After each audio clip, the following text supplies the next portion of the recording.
So Liz Cheney came out and gave a speech. This is basically a response to Donald Trump viciously going after Ilhan Omar and AOC and the Justice Democrats. Let's take a look at what Cheney had to say. That this is the greatest nation that has ever existed, the exceptional nation. And they're wrong when they fail to recognize that no people has ever lived in greater freedom. And then they go on and fail to provide the resources our men and women in uniform need to defend that freedom. Our colleagues, our socialist colleagues on the other side of the aisle, are wrong when they advocate abortion up until the moment of birth, including partial term abortion, partial birth abortion, late term abortion, and when they refuse to mandate care for babies who are born alive. Our colleagues are wrong when they say that we should open America's borders, abolish ICE, and abolish DHS. They're wrong when they advocate policies that would eliminate all private health insurance in this country, destroy Medicare, and force the American people to pay for free health care for illegal immigrants. They're wrong when they pursue policies like the one we're going to be voting on today that will destroy 4 million jobs for low-wage earners by mandating a federal $15 minimum wage. That is not compassion. That's a callousness that's born of ignorance. They're wrong when they say that their programs help people at the lower end of the economic spectrum. Every one of their socialist programs would create massive new government dependency and end the very economic growth we need to ensure everyone can prosper. Our colleagues are wrong when they advocate packing the Supreme Court and abolishing the Electoral College. And our colleagues are wrong when they tell Americans, as Congresswoman Presley did just last weekend, that any individual seat at the table is only valuable, only legitimate, if that person espouses some pre-approved set of beliefs deemed appropriate based on their religion or their gender or their race. When they say that, that is racist. So, no, our opposition to our colleagues' beliefs has absolutely nothing to do with race or gender or religion. We oppose them and their policies because their policies are dangerous and wrong and would destroy America. Okay, where do I begin with this one? The whole conversation was about Trump's tweets where he told U.S. congresswomen to go back to their country, to go back to where they came from. So, yes, that has a lot to do with race, with religion. Now, what Liz Cheney's trying to do here is the adult version and put the spin on it and say, no. Our problem is not with, their skin color and their religion. Our problem is with their policies. Okay, but your take on their policies is also complete and utter bullshit. What Trump said was not just about policy. That's crystal clear. So she's trying to put the spin on it, but she has to work overtime here because there's not enough spin in the world to deflect from the fact that he told U.S. congresswomen to go back to their country. Not only because they're on the left, but yes, also because of these people all hate Bill Clinton. They hate anybody who's nominally on the left, but they've never told them to go back to their country. Because in Trump's mind, that means like, oh, yeah, I disagree with the guy and I hate the guy, but I mean, he's American. Why would I question that? But he did tell the first black president ever to go back to Kenya, and he did say he wasn't born in America. And when he proved it, he then said, let me see your college transcripts. So he does save a particular kind of criticism just for people of color. And if you can't see that, you're being dense on purpose. So it does have to do with that. It does. But now let's get to the other point. Because yes, a lot of your objection is with their policies, but on that front, you're wrong. So from the top, first thing she says is, they refuse to acknowledge this is the greatest nation that ever existed, ever. It's like every time they say stuff like that, I want to be like, citation needed. Citation needed. What does that mean? What do you mean? The best nation. See, here's what an adult would say.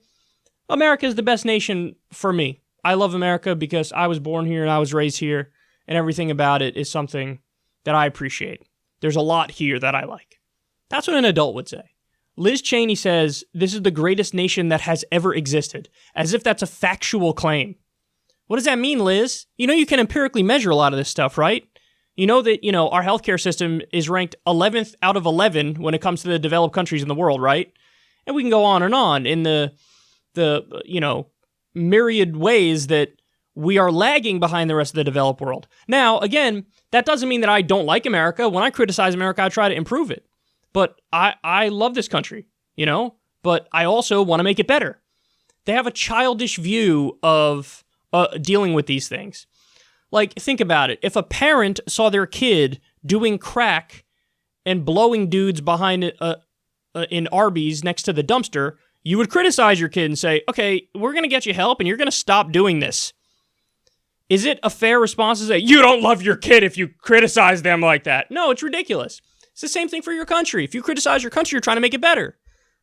But she frames it as, this is the greatest nation that has ever existed and they're against that.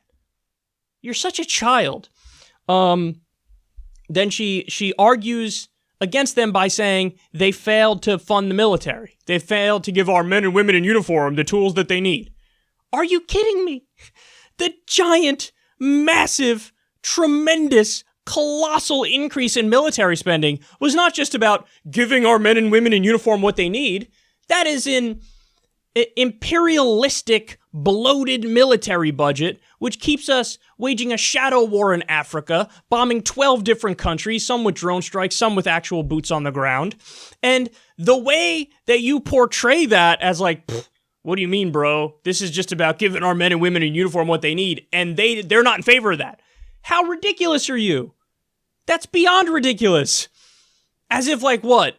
Alexandria Ocasio-Cortez and Ilhan Omar and Rashida Tlaib and Ayanna Pressley would, like, look at our soldiers and be like, I'm now going to take away your protective gear and send you out there into combat. Take off that bulletproof vest. This is my punishment because I'm anti-America and I'm anti-you. They have this caricature in their mind and it's so dumb. I don't know how anybody falls for this. Then they go to the old, and it's actually not old, it's relatively recent smear, but they say Democrats are for abortion after the babies are born alive.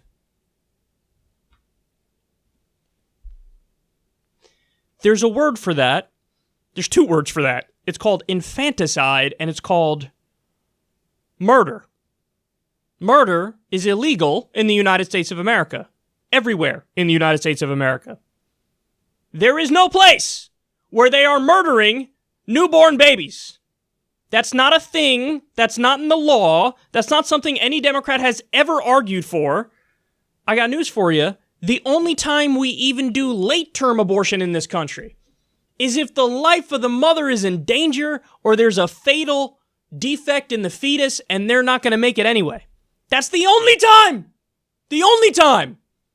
But they fucking take stuff out of context. They use that, those hack smear job fake videos from, I forget the guy's name, James O'Keefe. They use stuff like that, and they use like an out of context clip from a governor talking about abortion to try to pretend like, see, the left is for murdering newborn babies. The left is for murder. They're pro-murder.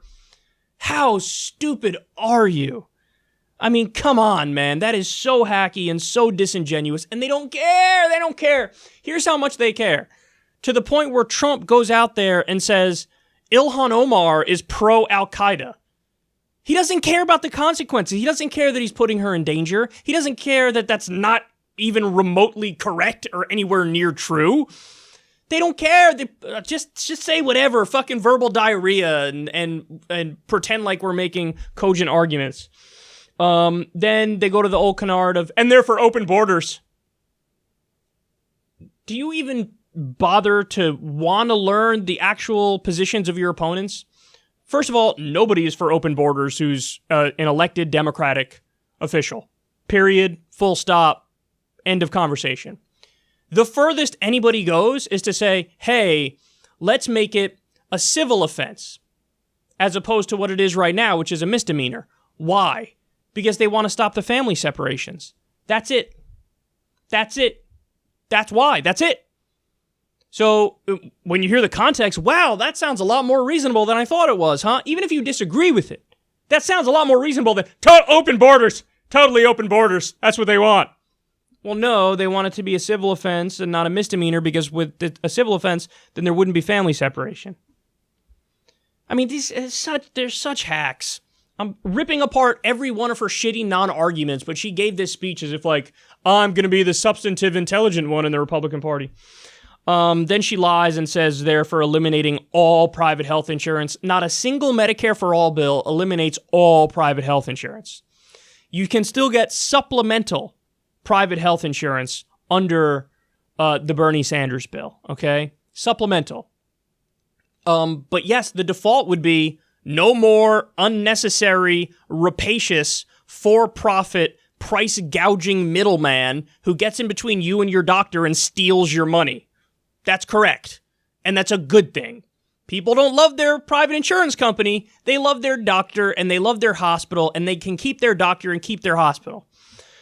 Then she says, well, she actually frames this as if it's like a slam dunk issue for her. She's like, and these are the same people who want to, quote, destroy millions of jobs with a living wage. So she casually comes out against, paying people a living wage for a full-time job. And she frames it as, it would lead to unemployment. Except we've studied, there's multiple states that have raised their minimum wage, and we've studied the impacts of it, and it most certainly does not lead to increased unemployment. Now, it's theoretically possible if you raise it too high that, yes, small businesses say, I can't afford it, so I got to lay some people off. That's theoretically possible, but in the states that have raised their minimum wages, that hasn't happened because they raise them in a reasonable, responsible way, and they raise it to a level that's not something that, these businesses can't afford.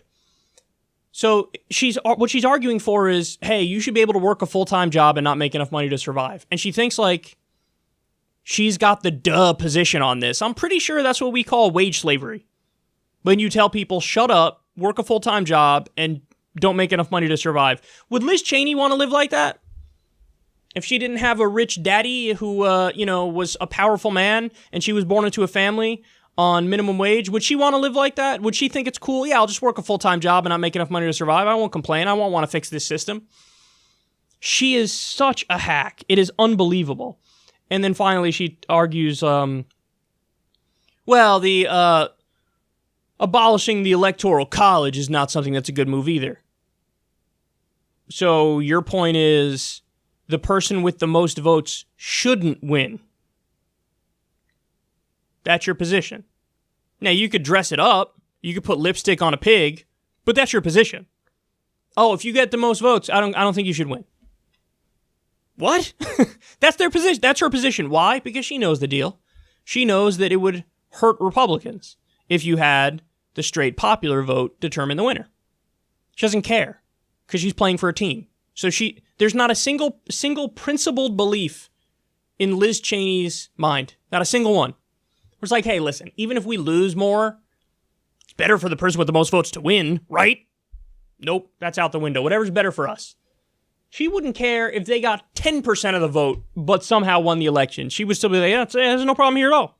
We won. What's the problem? There's no problem. No problem at all. So she is an utter hack.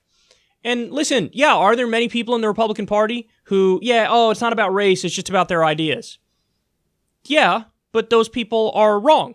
Perhaps they're not bigoted like the people who have a problem with their race, like Trump, but they're still wrong, and embarrassingly so. And I know you think you're the adult in the room that's cleaning up the mess, but you actually come across as an unhinged maniac who's strawmanning your opponent and making terrible arguments not based in reality.